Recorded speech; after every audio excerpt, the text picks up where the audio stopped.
الته په طریقه بند اوساتو.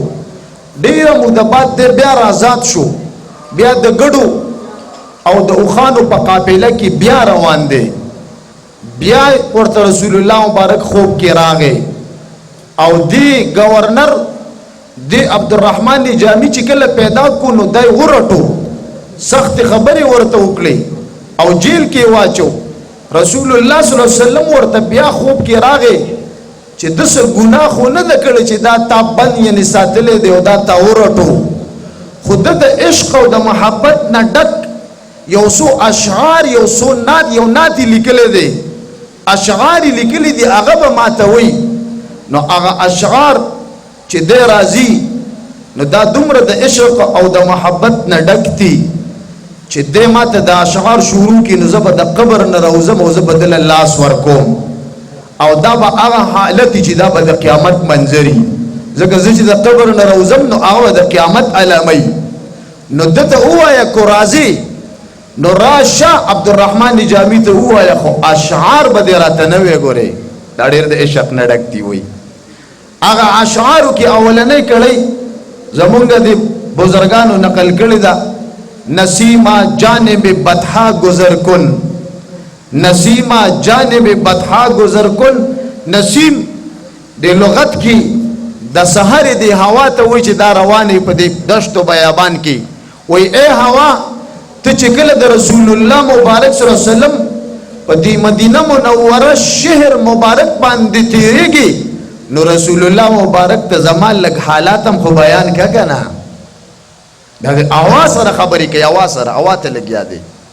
دا شعر او شاعري دا دین کې نوی کار نه دی، دا د چا پس الامام بوصیری رحمه الله قصیده بوصیری چې لیکلې د 100 کاله مخکې پالج والو د وخت د اختصار په بنا زه انتهایی مختصر خبره کوم. پالج والو دا یو طرف مکمل د رسول الله مبارک په باره کې اشعار په عربی کې جوړ کړي چې هغې ته مونږ خلک قصیده برده وایو.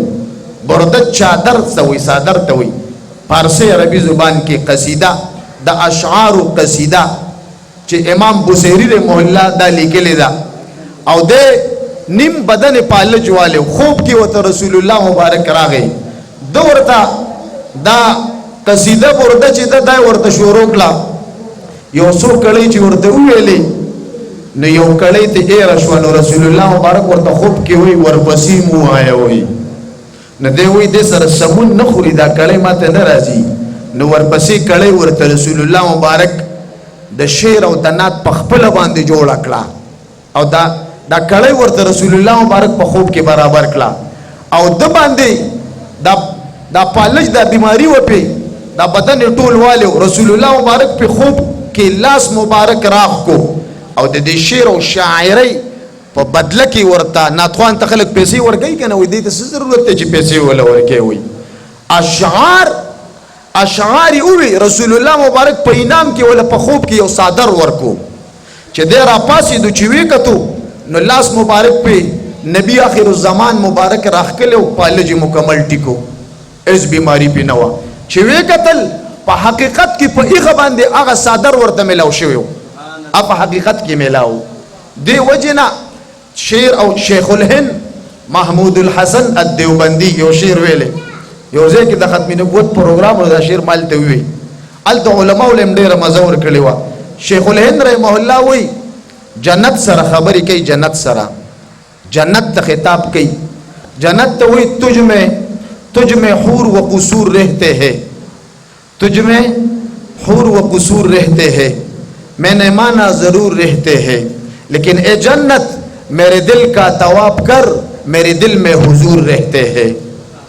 اے جنتا پتا کہ خو مانی دی او قصور دی او حوران در پکی اوسیږي، خو اے جنتا ته زما د زړه طواف کوه، زما په زړه کې نبی آخر الزمان پروت دی، دغه عشق او محبت پکې پروت دی. اے جنتا ته زما د زړه نه طواف کوه. علامہ اقبال سوئی کہ محمد سے وفا تو نے، کہ محمد سے وفا تو نے تو ہم تیرے ہیں. که تا د رسول الله صلی الله علیه وسلم سره وفا او محبت عشق کو نو مونږ ستایو. وي او یہ جہاں چیز ہے دا دنیا خو دومره یو تنګه د معمولی چیز دی، دا پسترګه کې چې دا بسرې پریوزي دا ټول دنیا داسې ده کیا لوح و قلم تیرے دا نون والقلم وما یسترون دا قلم او دا لوح دا عرش او کرسی چې د رسول الله مبارک سره تا وفا وکړه دام درنه قربانو. حاجی محمد امین صاحب وایي کنه یو شعر کې وایي د قیامت په ورځ باندې د محشر په میدان کې دا خلک به رواني څوک په جنت ته رواني څوک په جهنم ته رواني وایي ځنې ځنې به کړېږي چې محشر دی ځنې ځنې به کړېږي چې محشر دی په محمد امین اختر